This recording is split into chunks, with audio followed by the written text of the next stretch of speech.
प्रेरणादायी व सोबत जीवन जगण्यासाठी माझे चॅनल सरळ जीवनधारा सबस्क्राईब करा. आज मी 1 मे महाराष्ट्र दिन आणि कामगार दिन याबद्दल माहिती आपणापुढे सादर करणार आहे. ती पहा. आता आपण 1 मे 1960 रोजी मुंबई राज्याच्या विभाजनापासून भारतातील महाराष्ट्र राज्याची स्थापनेची आठवण म्हणून आपण 1 मे हा महाराष्ट्र दिन साजरा करतो. आता महाराष्ट्र राज्याची सुट्टी मिळते आपल्याला, आपलं महाराष्ट्र संपूर्ण राज्याला सुट्टी मिळते 1 मेची. आणि हा दिवस कसं महाराष्ट्र राज्यामध्ये परेड, राजकारणी भाषणे, खाजगी ठिकाणी, सरकारी कार्यालय ठिकाणी सगळं दूर 1 मेची भाषणे म्हणजे कामगार दिनाची भाषणे आपल्या महाराष्ट्रभर ठिकठिकाणी खाजगी कार्यालय असो का सरकारी कार्यालय असो, आपल्याला 1 मेची आठवण म्हणून आपण तो दिवस साजरा करतो. एवढंच काय, परेडसुद्धा होते, राजकारणी भाषणेसुद्धा होतात आणि ठिकठिकाणी 1 मे हा दिवस महाराष्ट्र दिन म्हणून साजरा केला जातो. आता मग तो कार्यक्रम खाजगी असो सरकारी असो कोणतेही असो, तर 1 मेला त्या आठवण म्हणून आपण सर्व सगळं दूर साजरा केला जातो. आता महाराष्ट्राच्या मराठी भाषिक राज्याच्या मराठी भाषिक राज्य हे आणि त्याची आठवण म्हणूनच आपण 1 मे हा दिवस साजरा करतो. आता संयुक्त महाराष्ट्र समिती मुंबई राज्याचे 2 राज्यात विभाजन झाले. आता विभाजन करण्याच्या चळवळीची आघाडीवर होती.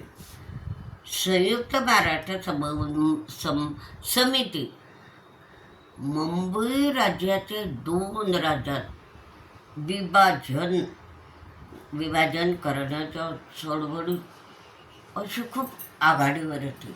आता एक भाग काय होता, तो प्रामुख्याने गुजराती आणि कच्छ भाषा बोलणारे लोक, आणि दुसरा भाग काय होता तर प्रामुख्याने मराठी आणि कोकणी भाषा बोलणारे लोक. तर 25 एप्रिल 1960 रोजी भारतीय संसदेने लागू केलेल्या पुनर्रचना कायदा 1960 नुसार या चळवळीचा परिणाम म्हणून महाराष्ट्र आणि गुजरात राज्याची निर्मिती झाली. आणि हा कायदा मग 1 मे 1960 रोजी अंमलात आला. आता हा जो कायदा अंमलात आला, तर त्यावरील सरकारचं काय धोरण असं होतं की हे गुजरातकडे महाराष्ट्राला मुंबई देण्याचे नाकारले. आणि त्याच्यामुळे काय झालं की 21 नोव्हेंबर 1956 रोजी फ्लोरा परिसरामध्ये कामगार लोकांनी असा मोर्चा काढला सरकारचा निषेध करण्याकरता की ही जी मुंबई आहे हे गुजरातला, म्हणजे गुजरात मुंबई देण्याचे नाकारले. मग कामगारांनी खूप मोठा मोर्चा काढला आणि फ्लोरा परिसरात असे तणावाचे वातावरण झाले. भरपूर कामगार एकत्र आले, आंदोलने केली. ते सरकारला सुद्धा जमानत नव्हते, पोलिसांना सुद्धा जमानत होते आणि पोलीस गोळीबारसुद्धा करीत होते. तरी पण ते कामगारांनी इतका मोर्चा जोरात होता त्यांचा, गेट ऑफ इंडियापासून तर बोरी बंदरपर्यंत ते घोषणा देत होते. घोषणाबाजी अशी मोठी होती की आकाशाला भिडेपर्यंत त्यांच्या घोषणा होत्या. आणि अशा प्रकारे त्या गोळीबारात कामगार म्हणजे ते आंदोलक 106 आंदोलक हुतात्मे झाले. आणि त्यावेळी कोण मुख्यमंत्री होते? मोरारजी देसाई मुख्यमंत्री होते. आणि त्यांनीच पोलिसांना परवानगी दिली होती गोळीबार करण्याची. आणि जेव्हा ते 106 आंदोलक हुतात्मे झाले तेव्हा कुठे सरकारने नमते घेतले आणि गोळीबार बंद केला. तर अशा प्रकारे त्या कामगारांनी सरकारला न घाबरता टक्कर देऊन आणि मग त्या सरकारला सुद्धा कामगारापुढे आणि आंदोलकापुढे नमते घ्यावे लागले. आणि मग एवढे 106 आंदोलक हुतात्मे झाले त्यावेळी. आणि तेव्हा कुठे मुंबई आपल्या महाराष्ट्र राज्यातच राहिली. आणि त्यावेळीचे मुख्यमंत्र्यांना सुद्धा मोरारजी देसाईंना नमते घ्यावे लागले. वाईट वाटलं आणि 106 हुतात्मे झाले म्हणून त्यांचं स्मारक त्यांनी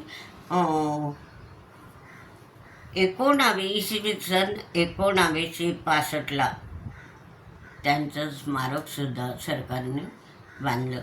तर अशा प्रकारे हे जे कामगार होते तर याला कामगार दिनसुद्धा म्हणतात.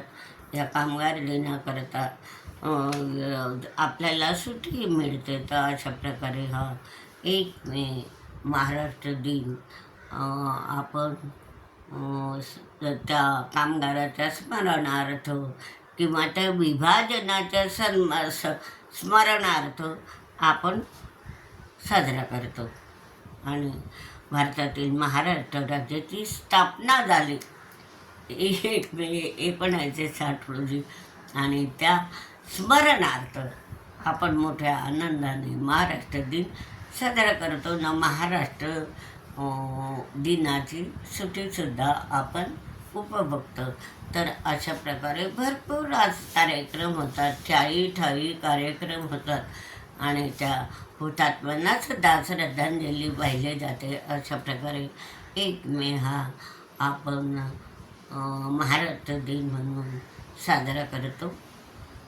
हा व्हिडिओ अवश्य पहा आणि लाईक व शेअर करा.